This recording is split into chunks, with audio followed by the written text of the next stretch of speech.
सबसे पहले हम आपको उस पीस समिट के बारे में बताएंगे जो अमेरिका के राष्ट्रपति डोनाल्ड ट्रंप का पीआर समिट बन गया। पीआर मतलब कैसे अपने बारे में चर्चा फैलानी है, कैसे अपनी प्रशंसा करवानी है, कैसे अपना नेटवर्किंग इस तरह का बिठाना है कि अपना दबदबा दिखे। इस पीस समिट का मकसद था गाजा में 13 अक्टूबर से लागू हुए शांति समझौते पर मंथन करना, दुनिया के अलग अलग देशों के राष्ट्राध्यक्षों को इसके बारे में स्पष्टता के साथ जानकारी देना। लेकिन हकीकत में ये पीस समिट गाजा की शांति से ज्यादा खुद को शांति दूत कहने वाले अमेरिका के राष्ट्रपति डोनाल्ड ट्रंप के इर्द गिर्द ही सीमित हो गया। और ऐसा लग रहा था कि यहां इस अंतर्राष्ट्रीय मंच पर दुनिया भर के नेताओं को इसलिए इकट्ठा किया गया है ताकि राष्ट्रपति ट्रंप की तारीफ में कसीदे पढ़े जा सके। इस चापलूसी में जो भी नेता सबसे आगे रहे वो थे पाकिस्तान के प्रधानमंत्री शहबाज शरीफ। शहबाज शरीफ ने ऐसी भद पिटवाई है, मतलब इन तस्वीरों को, इन तौर तरीकों को आप देखेंगे आज हैरान रह जाएंगे। हमने भी जब पहली बार देखा तो यकीन नहीं हुआ कि एक देश का प्रधानमंत्री इस तरह से हरकतें कर सकता है। शहबाज शरीफ ने राष्ट्रपति ट्रंप की इतनी तारीफ की कि सुनने वालों को ऐसा लगा कि ये कोई शांति समझौता नहीं बल्कि राष्ट्रपति ट्रंप का प्रशंसा समारोह है। प्रधानमंत्री शहबाज शरीफ ने राष्ट्रपति ट्रंप को न सिर्फ शांति का प्रतीक, शांति दूत और दूरदर्शी नेता बताया बल्कि ये भी कहा कि वो राष्ट्रपति ट्रंप को फिर से शांति के नोबेल पुरस्कार के लिए नामांकित करेंगे। सुनिए। I would like to nominate this great president for Nobel Peace Prize because I genuinely feel that he is the most genuine and most wonderful candidate for Peace Prize because he has brought not only peace in South Asia, saved millions of people, their lives, and today here in Sharm el-Sheikh, achieving peace in Gaza is saving millions of lives in the Middle East. Mr. President, I would like to salute you for your exemplary leadership, visionary leadership, and I think that you are the man this world needed most at this point in time. Trump से ही बात करनी थी, stage पर जाने की क्या जरूरत थी?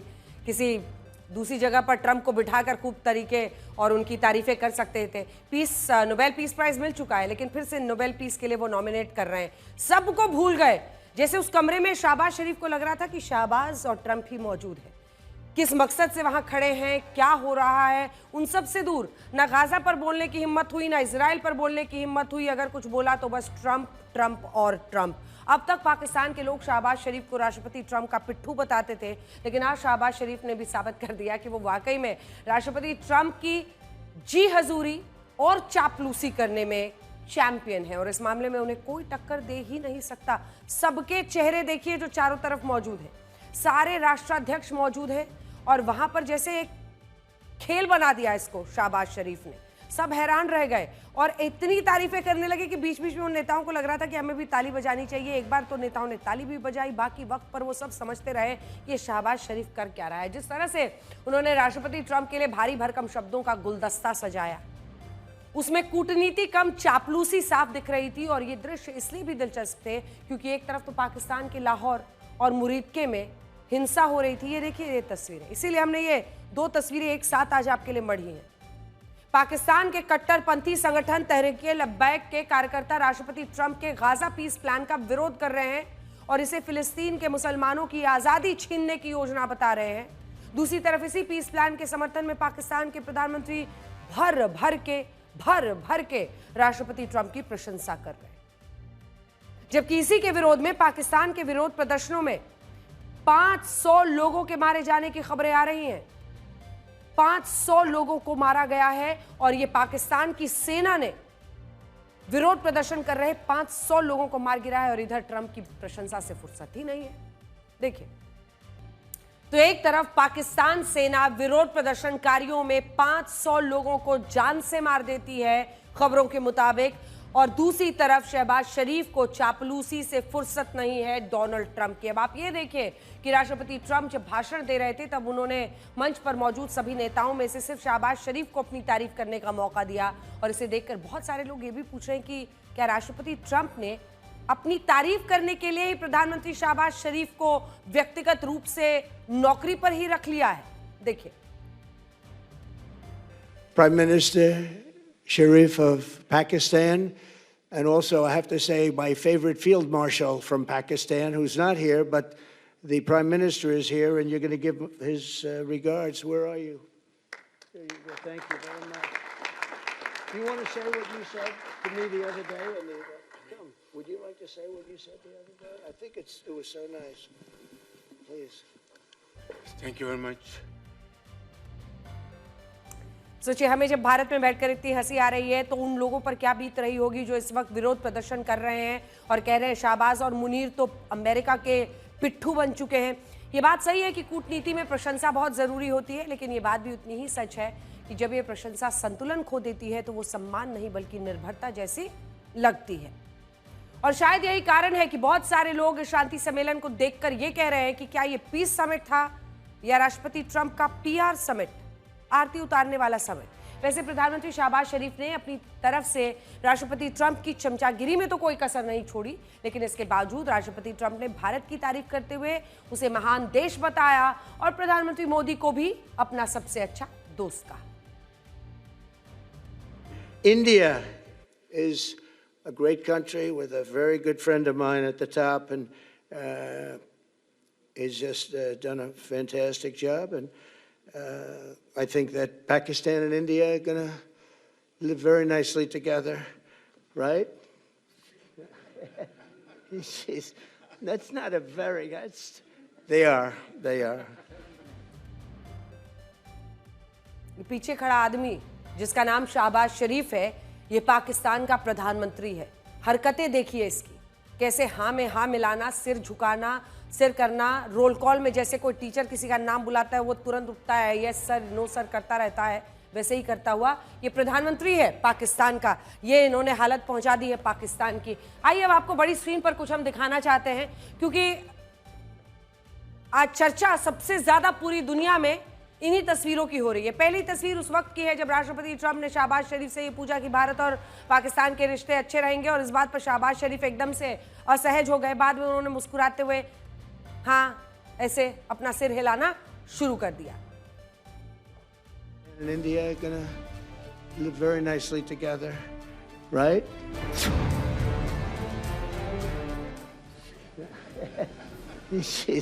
That's not a very, they are. अब दूसरी तस्वीर, जब शहबाज शरीफ राष्ट्रपति ट्रंप की तारीफ में बड़ी बड़ी बातें कर रहे थे तब इटली की प्रधानमंत्री जॉर्जिया मेलोनी की प्रतिक्रिया कुछ ऐसी थी कि उन्हें यकीन नहीं हो रहा था कि कोई राष्ट्रपति ट्रंप की इतनी भी चापलूसी कर सकता है। एक्सप्रेशन देखिए। I would say that Pakistan had nominated President Donald Trump for his outstanding, extraordinary contributions to first stop war between exemplary leadership, visionary leadership, and I think that you are the man like this for all time to come. Thank you very much.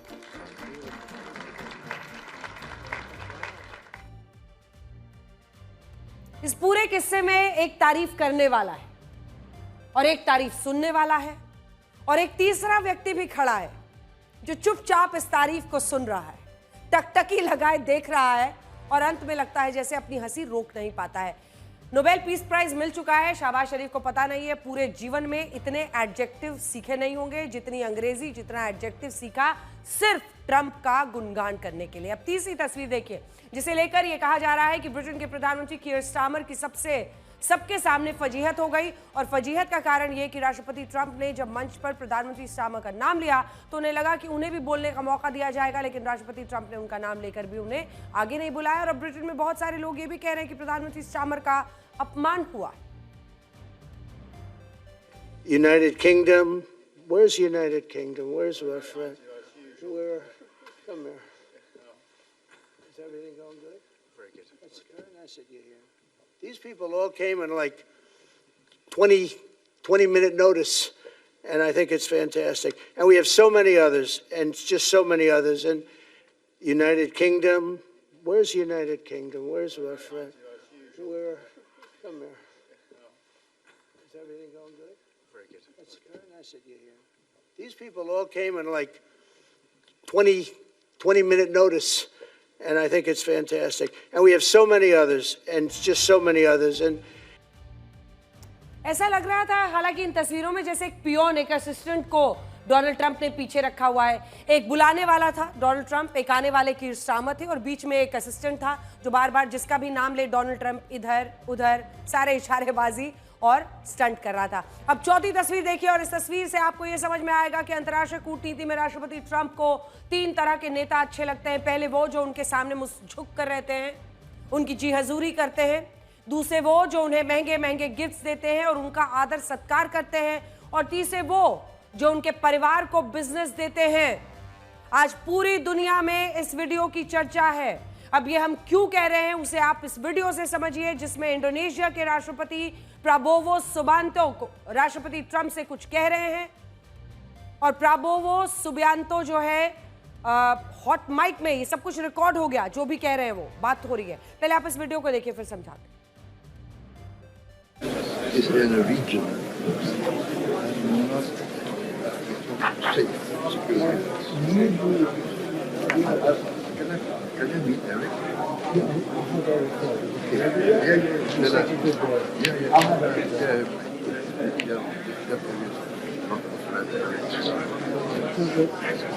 thank you. That's what I told Harry also. I told Harry also. We'll look for better place. Yeah, all of them. Okay.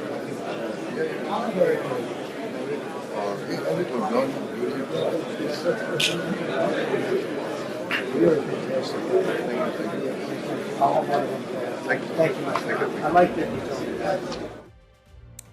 अब इस hot mic में Indonesia के राष्ट्रपति Prabowo Subianto राष्ट्रपति Donald Trump से ये पूछ रहे हैं कि क्या वो उनके बेटे एरिक, जो नाम वो ले रहे हैं वो उनके बेटे हैं, डोनाल्ड ट्रंप के बेटे एरिक ट्रंप से कब मिलेंगे। और राष्ट्रपति ट्रंप ये कह रहे हैं कि वो बहुत जल्द उनसे बात करने वाले हैं।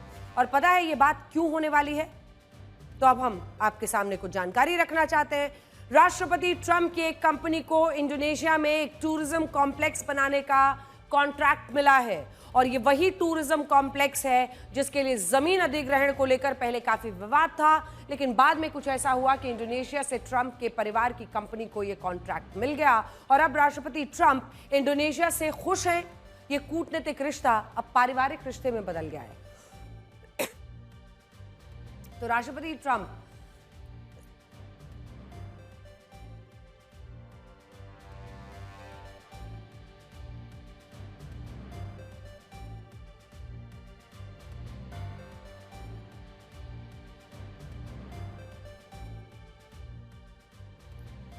राष्ट्रपति ट्रंप इसी अंदाज में दुनिया के सभी देशों के साथ डील कर रहे हैं और दरअसल ये जो राष्ट्रपति हैं इंडोनेशिया के सुबियांतो, उनके बेटे एरिक से मुलाकात की बात हो रही है।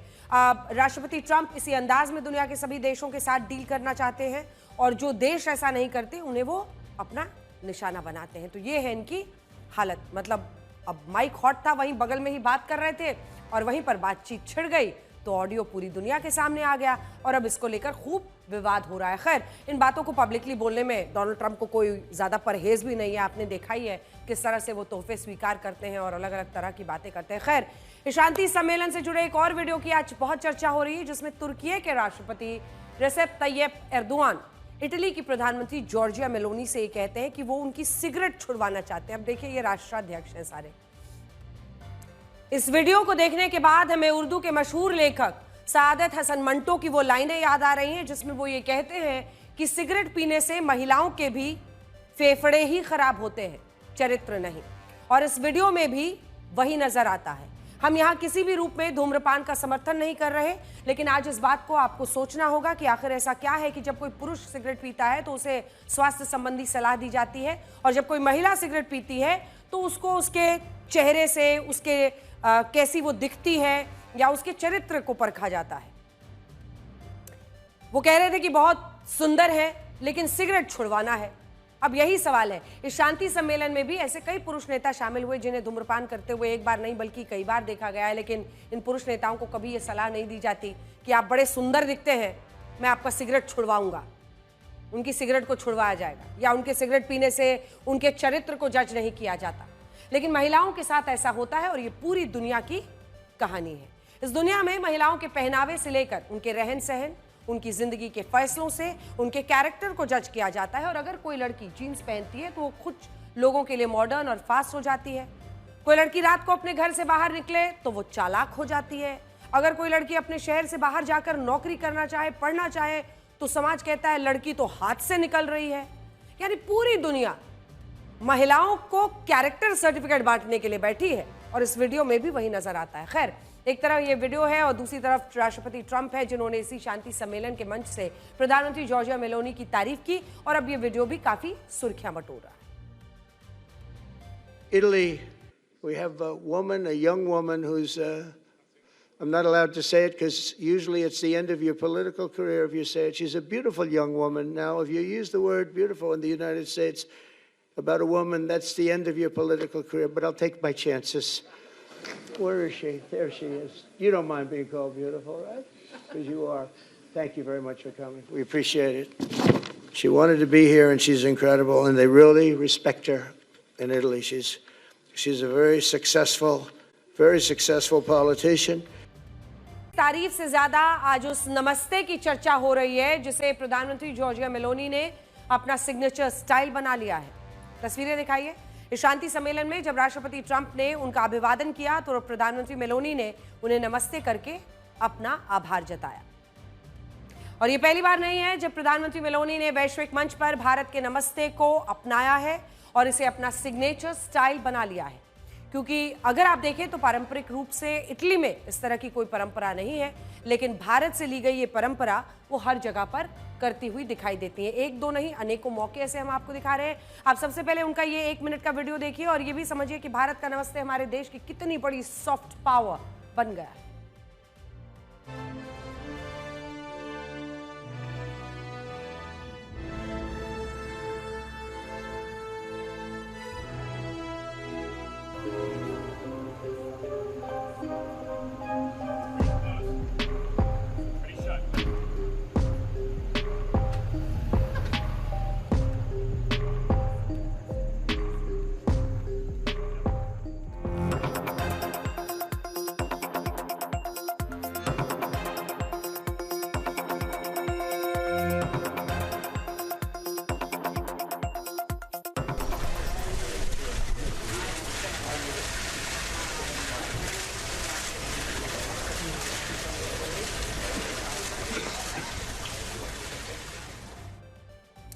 एक दौर था जब पश्चिमी देशों के हाथ मिलाने की संस्कृति ने भारत के नमस्ते के प्रभाव को कम किया, लेकिन अब दुनिया नमस्ते की ताकत को समझ भी रही है और इस नमस्ते को अपनी कूटनीति का हथियार भी बना रही है। और इसका कारण यह है कि नमस्ते सिर्फ एक मुद्रा नहीं बल्कि ये एक भाव है जिसमें परस्पर सम्मान और समर्पण को दर्शाया गया है। नमस्ते शब्द संस्कृत भाषा से आया है और ये 2 शब्दों से मिलकर बना है। इसमें नमः का मतलब होता है झुकना या नमन करना, और ते का मतलब होता है आप। तो देखिए, जब कोई व्यक्ति किसी दूसरे व्यक्ति या समूह को नमस्ते करता है और ऐसे झुकता है, हाथ जोड़ता है, तो इसका समर्थन भाव ये होता है कि वो आपको नमन करता है। मतलब वो कहता है मैं आपको नमन करता हूं, या मेरे भीतर की दिव्यता आपके भीतर की दिव्यता को नमन करती है। ये सिर्फ एक अभिवादन नहीं है बल्कि एक आध्यात्मिक विचार है जो ये मानता है कि हर व्यक्ति में एक दिव्य शक्ति या ईश्वर का अंश मौजूद होता है। और याद होगा आपको, इसके अलावा नमस्ते प्रार्थना मुद्रा में भी किया जाता है, जिसे सम्मान, एकता, आत्मिक जुड़ाव का भी प्रतीक माना जाता है। और इससे यह भी पता चलता है कि हम सभी एक ही सार्वभौमिक चेतना से जुड़े हुए हैं। आपने भगवान हनुमान के इस प्रतिरूप को कई बार देखा होगा। जिसमें वो भगवान श्री राम और सीता जी के समक्ष घुटनों पर बैठकर नमस्ते की प्रार्थना मुद्रा में दिखाई देते हैं। या सुंदरकांड में जब वो सीता जी की खोज करते हुए लंका की अशोक वाटिका में पहुंचते हैं तो वहां पहुंचकर भी वो सबसे पहले नमस्ते के साथ सीता जी की वंदना करते हैं। प्रार्थना मुद्रा में भगवान हनुमान का ये प्रतिरूप से बताता है कि नमस्ते भक्ति का ही एक अंश है, और जब आप किसी व्यक्ति से नमस्ते कहते हैं तो इसका मतलब होता है कि आप पूरे सच्चे मन से उस व्यक्ति के प्रति अपना आभार जता रहे हैं। आपको याद होगा, यही बात आज पूरी दुनिया ने समझी है। कोविड के समय जब दुनिया के बड़े बड़े नेता एक दूसरे से हाथ नहीं मिला पा रहे थे, तब भारत के नमस्ते को वैश्विक स्तर पर अपनाया गया था, और आज यही नमस्ते भारत की एक बड़ी सॉफ्ट पावर बन गया है। पश्चिमी देशों में अभिवादन और आभार जताने के लिए हैंडशेक किया जाता है, यानी हाथ मिलाया जाता है, जबकि भारत और एशिया के कई देशों में अभिवादन और आभार के लिए नमस्ते या प्रणाम किया जाता है। और भारत का ये नमस्ते हजारों साल पुराना है। रामायण महाभारत काल के अलावा सिंधु घाटी सभ्यता की भी एक ऐसी मूर्ति मिल चुकी है जिससे ये प्रमाण मिलते हैं कि भारत का नमस्ते 5000 साल से भी पुराना है, जबकि हैंडशेक को लगभग 2000 साल पुराना ही माना जाता है। हिस्ट्री ऑफ द हैंडशेक नाम से लिखे गए एक रिसर्च पेपर के मुताबिक हाथ मिलाने की पहली शुरुआत इस मकसद से हुई थी ताकि दो लोग एक दूसरे को यह बता सके कि इनका इरादा किसी को नुकसान पहुंचाने का नहीं है। हैंडशेक मतलब दुश्मनी नहीं है। इतिहास में हैंडशेक का सबसे पुराना चित्रण ईसा पूर्व 9वीं सदी में मिलता है, और इसमें एक बड़े से पत्थर पर एक ऐसी नक्काशी उकेरी गई है जिसमें बेबीलोन के राजा एक दूसरे राजा से हाथ मिलाते हैं। शुरुआत में हैंडशेक का मतलब सिर्फ अभिवादन नहीं था, बल्कि विश्वास, शांति, बराबरी का प्रतीक। उस जमाने में खाली हाथ दिखाकर लोग ये कहते थे कि मैं तुम्हारा दुश्मन नहीं बल्कि साथी हूं, सहयोगी हूं। यह भी मान्यता है कि हैंडशेक की शुरुआत इसलिए हुई ताकि अगर किसी की आस्तीन में कोई छुपा हुआ खंजर या चाकू हो तो वो गिर जाए और सामने वाले को भरोसा हो जाए कि वो सच में निहत्था है।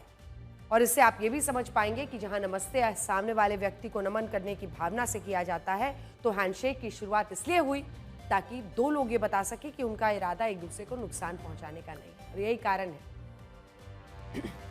आज जब दुनिया भारत के नमस्ते की ताकत को समझ रही है, तो बड़े बड़े नेता कूटनीतिक दुनिया में नमस्ते को अपना हथियार बना रहे हैं।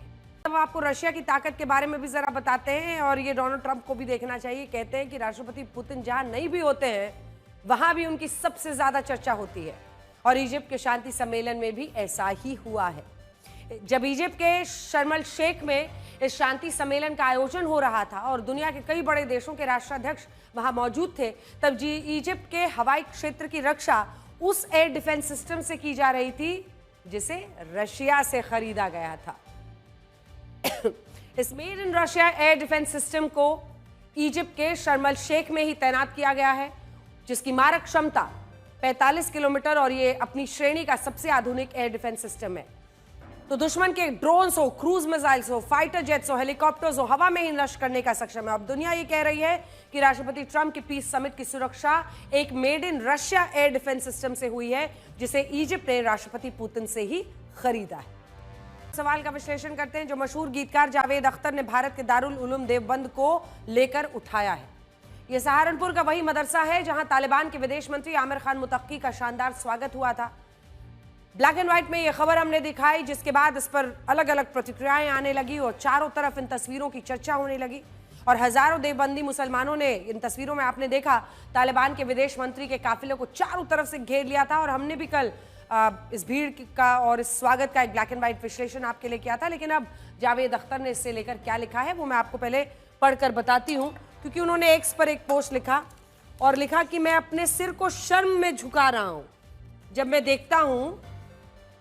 ये देखता हूं कि किस तरह से सम्मान किया गया है, किस तरह का सम्मान, रिस्पेक्ट एंड रिसेप्शन, यानी किस तरह से आवभगत और सम्मान दिया गया है एक ऐसे व्यक्ति को जो प्रतिनिधित्व करता है विश्व के सबसे खराब आतंकी संगठन ग्रुप तालिबान का। शेम ऑन देवबंद, वो लिखते हैं। हर तरह के आतंकवाद के खिलाफ भाषण देते हैं, और इस पर उन्होंने एक पूरी अपनी जो लंबी चौड़ी दुनिया के सबसे खूंखार आतंकवादी समूह तालिबान के प्रतिनिधि को हर तरह के आतंकवादियों के खिलाफ बोलने वाले द्वारा के लिए गए सम्मान और स्वागत देखकर मेरा सिर शर्म से झुक गया।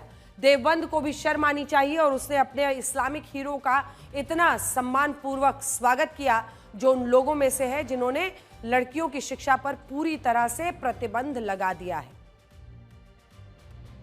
जावेद अख्तर की यह नाराजगी कई सैद्धांतिक सवालों को जन्म देती है और ये सवाल आज भारत के सभी मुसलमानों को पूछना चाहिए कि क्या देवबंद मदरसे में तालिबान के विदेश मंत्री के लिए जो भीड़ इकट्ठा हुई, क्या वो इस मदरसे का तालिबान को खुला समर्थन नहीं माना जाएगा? इस विचारधारा को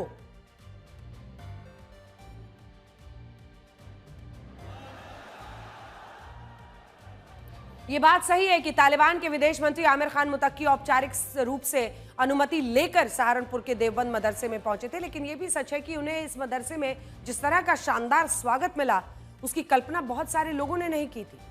किसी ने यह नहीं सोचा था कि जब आमिर खान मुतक्की इस मदरसे में पहुंचेंगे तो उनके लिए इस तरह की भीड़ इकट्ठा हो जाएगी। और इन तस्वीरों में आपको जितने भी लोग दिख रहे हैं, इन लोगों को बुलाया नहीं गया था, ना ही किसी ने इन लोगों से ये कहा था कि तालिबान के विदेश मंत्री के लिए ऐसा जुनून दिखाइए। देखिए, हाथों में मोबाइल और ये जुनून देखिए, फुल स्क्रीन दिखाइए ये तस्वीर।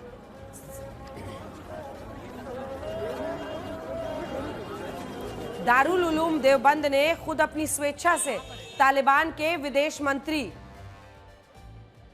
को ऐसा ग्रैंड वेलकम दिया, ग्रैंड वेलकम। और इस स्वागत ने कई सवालों को लेकर बहस छेड़ दी है। इनमें सबसे बड़ा सवाल यही था कि जिस देवबंद मदरसे को दुनिया का दूसरा सबसे बड़ा, एशिया का सबसे बड़ा इस्लामिक शिक्षण संस्था माना जाता है, जिसकी स्थापना साल 1866 में हुई और जो भारत के करोड़ों मुसलमान को अपने साथ जोड़कर रखता है, क्या वो दारुल उलूम देवबंद तालिबान के साथ है? आज तालिबान पाकिस्तान के कट्टरपंथी हक्कानिया देवबंद से अलग होकर भारत के देवबंद से जुड़ना चाहता है, लेकिन ये बात बहुत कम लोग जानते हैं कि अफगानिस्तान के पश्तून मुसलमानों ने जब भारत की देवबंदी विचारधारा को अपनाया था, तब तालिबान की स्थापना तक नहीं हुई। तालिबान पाकिस्तान के हक्कानिया देवबंद से ही निकला और जब पाकिस्तान के साथ उसके मतभेद बढ़े तो उसने भारत के मूल देवबंद की तरफ रुख किया और अब तालिबान भारत के देवबंद को फॉलो करता है। और इस देवबंद में भी तालिबान की जबरदस्त फैन फॉलोइंग को लेकर अब कई बड़े सवाल खड़े हो रहे हैं।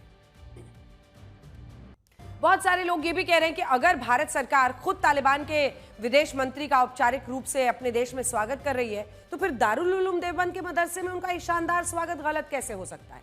लेकिन यहां इन लोगों को यह समझना होगा कि भारत ने तालिबान के साथ कूटनीतिक रिश्तों को स्थापित किया है। हम तालिबान के धार्मिक कट्टरवाद को बिल्कुल समर्थन नहीं देते। आज की परिस्थितियों में तालिबान के साथ भारत का सहयोग कई मायनों में जरूरी है और उसको समझिए।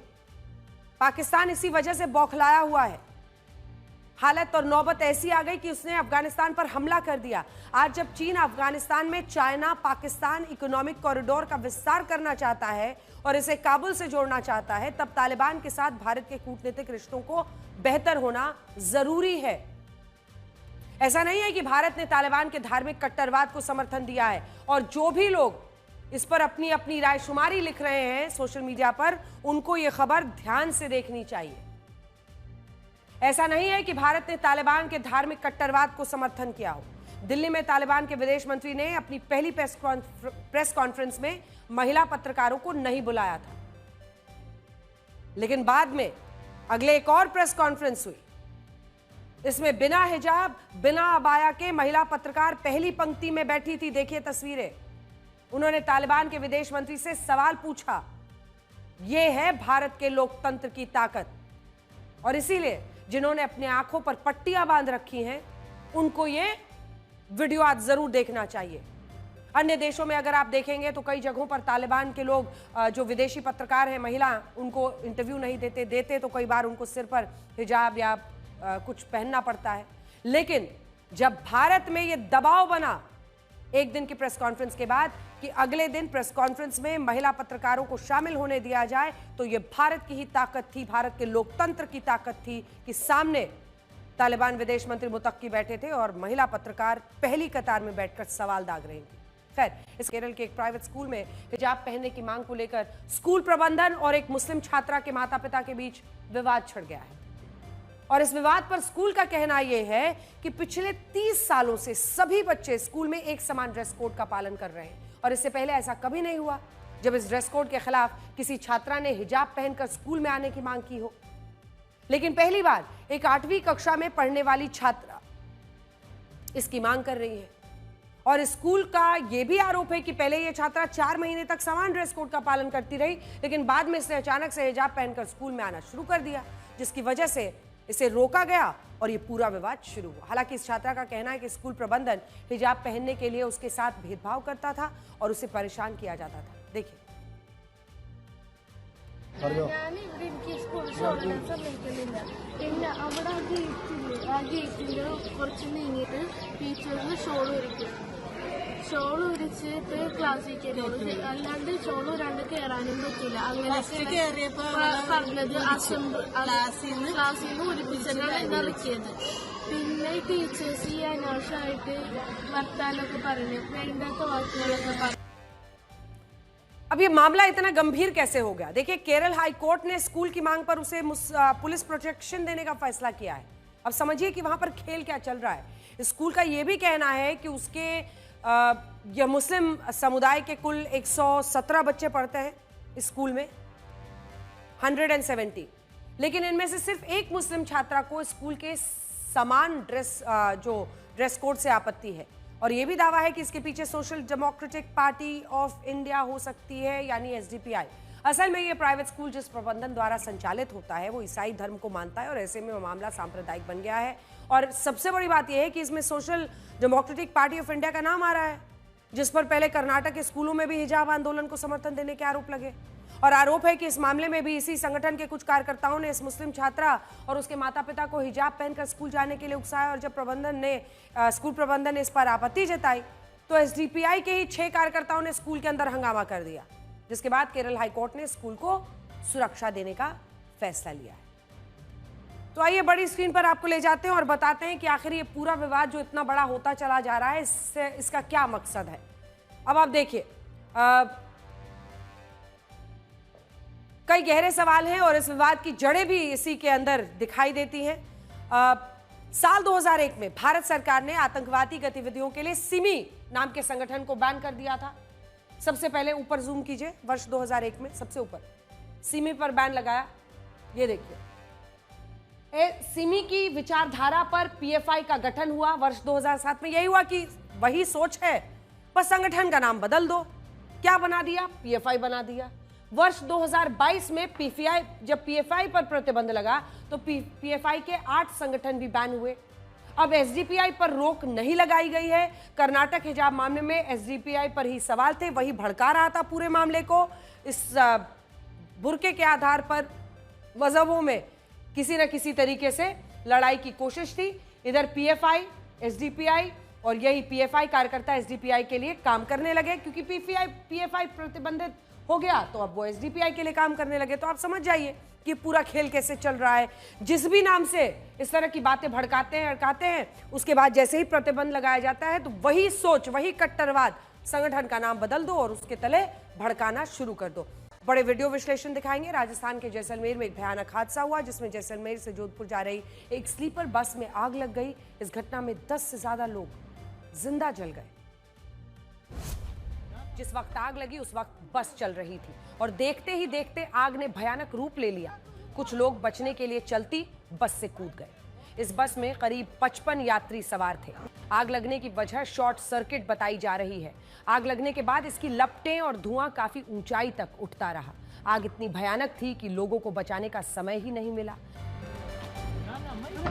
जब तक दमकल की गाड़ी पहुंचती तब तक बस जलकर खाक हो चुकी थी। जो निकल पाए वो काफी जल गए। उन्हें अस्पताल ले जाया गया, लेकिन कई लोग अंदर ही जल गए। दिल दहला देने वाला ये दर्दनाक हादसा। अब अगली खबर, वैसे तो करवा चौथ को कई दिन बीते हैं, लेकिन इसकी तस्वीरें अभी तक सोशल मीडिया पर चर्चा में हैं। और आज हम आपको एक ऐसी तस्वीर दिखाएंगे जिसमें करवा चौथ पर पति अपनी पत्नी नहीं बल्कि प्रेमिका के साथ शॉपिंग कर रहा था और इस दौरान वो रंगे हाथों पकड़ा गया।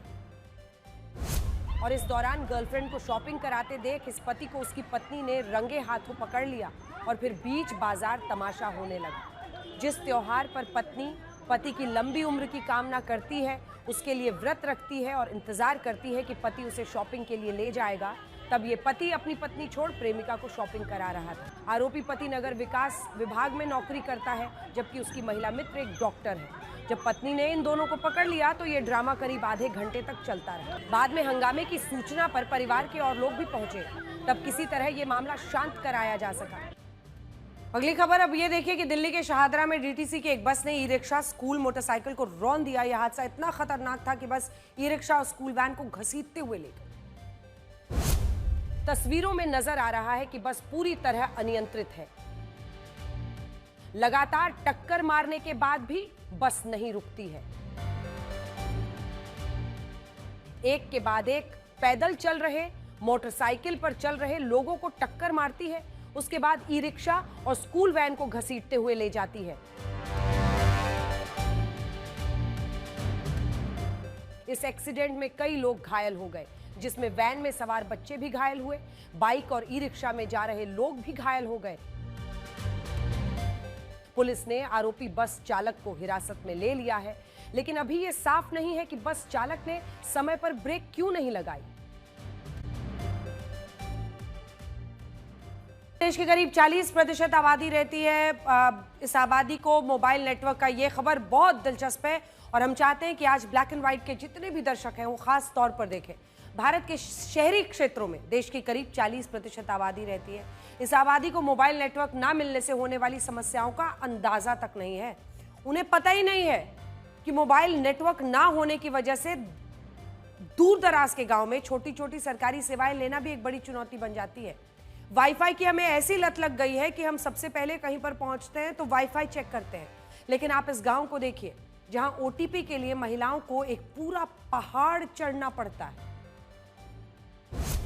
उदाहरण के तौर पर महाराष्ट्र के नंदुरबार के खरदी खुर्द गांव की महिलाएं मोबाइल नेटवर्क के लिए कई घंटे की चढ़ाई करके पहाड़ की चोटी जाती है। तस्वीरों में जो महिलाएं हैं उनको लड़की बहनी योजना का लाभ लेना था और इसके लिए eKYC करवाना होता है, लेकिन गांव में मोबाइल नेटवर्क नहीं है जिससे इंटरनेट सेवाएं नहीं मिलती।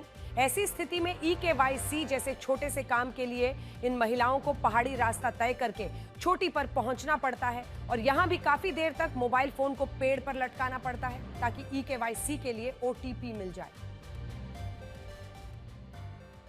नंदुरबार महाराष्ट्र की यह खबर है और हम चाहते हैं कि सरकार इस पर ध्यान दे और नंदुरबार में जहां पर इन महिलाओं को दिक्कत हो रही है वहां पर मदद जरूर पहुंचनी चाहिए। और आखिर क्यों इन्हें सिग्नल नहीं मिल रहे हैं, पहाड़ पर चढ़कर अपना उनको OTP के लिए इंतजार करना पड़ रहा है ताकि वहां कुछ सिग्नल मिले। वैसे इस साल मार्च में केंद्र सरकार ने संसद में दावा किया कि भारत के 99.6% जिलों में 5G नेटवर्क पहुंच चुका है, यानी देश के 731 जिलों तक 5G नेटवर्क पहुंचने का दावा है। लेकिन नंदुरबार जैसे दूर दराज के गांव में अगर स्थिति ऐसी है तो फिर आज हम यही कहेंगे कि ये खबर इन महिलाओं की जो परेशानी है वो सरकार के कान तक पहुंचे और जल्द ही जल्द वहां पर उनकी बेहतरी के लिए कुछ कदम उठाए जाएं ताकि उनकी ये सहूलियत उनको मिल पाए। हरियाणा के IPS अधिकारी वाई पूरन कुमार की आत्महत्या का मामला दिन ब दिन उलझता जा रहा है। वाई पूरन कुमार ने अपने सुसाइड नोट में कहा था कि पुलिस विभाग में भ्रष्टाचार है और उनसे जातिगत भेदभाव किया जाता है। अब देखिए क्या हुआ है। इसी मामले में जुड़े एक अन्य पुलिस अधिकारी ने भी आत्महत्या कर ली और उसने अपनी सुसाइड नोट में IPS वाई पूरन कुमार के भ्रष्ट अधिकारी बताया है और हरियाणा DGP को ईमानदार बताया है। अब ये मामला आत्महत्या वर्सेस आत्महत्या और suicide note versus suicide note पर अटक गया है। बहस ये छिड़ गई है कि कौन सच कह रहा है, कौन गलत। एक IPS अधिकारी की मौत का ये केस जब से सामने आया है तब से लगभग हर दिन इसमें एक नया पेच फंस जाता है। हम आपको एक क्राइम केस बोर्ड के जरिए ये समझाने की कोशिश करेंगे कि इस मामले में पेच क्या है, सवाल क्या है। सबसे पहले बात वाई पूरन कुमार की करते हैं, आइए, क्योंकि इसी से आपको समझ में आएगा कि आखिर ये मामला पूरा है क्या। जब आप इस तस्वीर को देखेंगे तो वाई पूरन कुमार रोहतक रेंज के IG रहे। 1 महीने पहले सुनारिया PTC में इनका जो पुलिस ट्रेनिंग कॉलेज है उसमें तबादला हो गया। PTC में अगर पुलिस ट्रेनिंग कॉलेज में किसी का तबादला होता है तो उसको शंटेड पोस्टिंग माना जाता है। वाई पूरन कुमार रोहतक रेंज के IG रह चुके हैं और करीब जैसा हमने आपको बताया कुछ हफ्ते पहले ही उनकी पुलिस ट्रेनिंग सेंटर में उनका ट्रांसफर हो गया। इस ट्रांसफर को विभाग में पनिशमेंट पोस्टिंग कहा जाता है। पोस्ट ज्वाइन करने के लिए 1 दिन पहले ही उन्होंने आत्महत्या कर ली। जिस दिन उनको पोस्ट ज्वाइन करनी थी, PTC जाने की शुरुआत करनी थी, ज्वाइनिंग से पहले उन्होंने आत्महत्या कर ली और 8 पेज का एक सुसाइड नोट भी उन्होंने लिखा जो आपके सामने है। 10 अफसरों पर गंभीर आरोप लगाए और ऐसे में ये सवाल उठने लगा कि 2 आईएएस अधिकारियों पर भी भ्रष्टाचार, उत्पीड़न, जातीय भेदभाव का आरोप लगाया। अब ऐसे में आपको बता दें कि वाई पूरन कुमार की पत्नी अमनीत एक आईएएस अधिकारी हैं और उनकी शिकायत पर हरियाणा सरकार ने डीजीपी शत्रुजीत सिंह को फिलहाल लंबी छुट्टी पर भेज दिया है। यहां से इस केस में एक नया मोड़ आया। जिस वक्त आईपीएस की मौत की जांच की बात चल रही थी, उसी दौरान एक शराब कारोबारी का वीडियो सामने आया। उसने आरोप लगाया कि आईपीएस वाई पूरन कुमार भ्रष्ट अधिकारी हैं और उन्होंने उससे हर महीने 2.5 लाख रुपए बतौर रिश्वत मांगी थी। अब ये कई सारी कड़ियां अलग अलग आ रही हैं ना। अब देखिए, ये इस तरह से नकाबपोश होकर शराब कारोबारी आरोप लगा देता है एक आईपीएस अधिकारी पर जिन्होंने आत्महत्या की है। इस आरोप के आधार पर एक एफआईआर दर्ज हुई। उसमें पूरन कुमार के गनमैन सुशील कुमार को गिरफ्तार किया गया और इन आरोपों के बाद नए सवाल खड़े हुए, जो कि आप देख रहे हैं। सवाल यह कि क्या शराब कारोबारी जो कह रहा है वो जानबूझकर जिन आईपीएस अधिकारी ने आत्महत्या की है उनकी छवि को खराब करने के लिए उसने ये आरोप लगाए? क्या भ्रष्टाचार का आरोप लगाकर वाई पूरन कुमार केस को भटकाने की कोशिश की गई है इस पूरे मामले में? वहीं दूसरी तरफ कई लोग ये पूछ रहे हैं कि क्या उसके आरोप में दम है। देखिए, पुलिस टीम इन सवालों के जवाब तलाशने में जुटी हुई थी कि यह नया केस आ गया। इसी दौरान जांच टीम में शामिल एक पुलिस अधिकारी जो कि जांच टीम में शामिल थे, एक पुलिस अधिकारी एएसआई संदीप कुमार की भी संदिग्ध परिस्थितियों में मौत हो गई। संदीप ने एक सुनसान खेत में बने कमरे के अंदर खुद को अपनी ही बंदूक से गोली मार ली। अब ऐसा क्यों हुआ? शुरुआती जांच में पुलिस इसे आत्महत्या बता रही है। संदीप कुमार ही वाई पूरन कुमार द्वारा रिश्वत मांगे जाने वाले केस की जांच कर रहे थे। संदीप की मौत के बाद एक वीडियो और सुसाइड नोट सामने आया। सुसाइड नोट में संदीप ने आईपीएस वाई पूरन कुमार को भ्रष्टाचारी बता दिया। ये सुसाइड नोट में लिखा कि वाई पूरन कुमार के खिलाफ भ्रष्टाचार से जुड़े कई सबूत थे, इसलिए उनकी गिरफ्तारी के डर से उन्होंने ये सुसाइड कर लिया। अब इसी के साथ मामला और भी उलझ गया है। इनकी भ्रष्टाचार की जड़ें बहुत गहरी हैं। जो दरखास्त इनके खिलाफ कंप्लेंट हुई थी, उसी भ्रष्टाचार से डर के इसने सुसाइड कराया है। एक केवल भाई तू बदनाम होगा और परिवार की राजनीति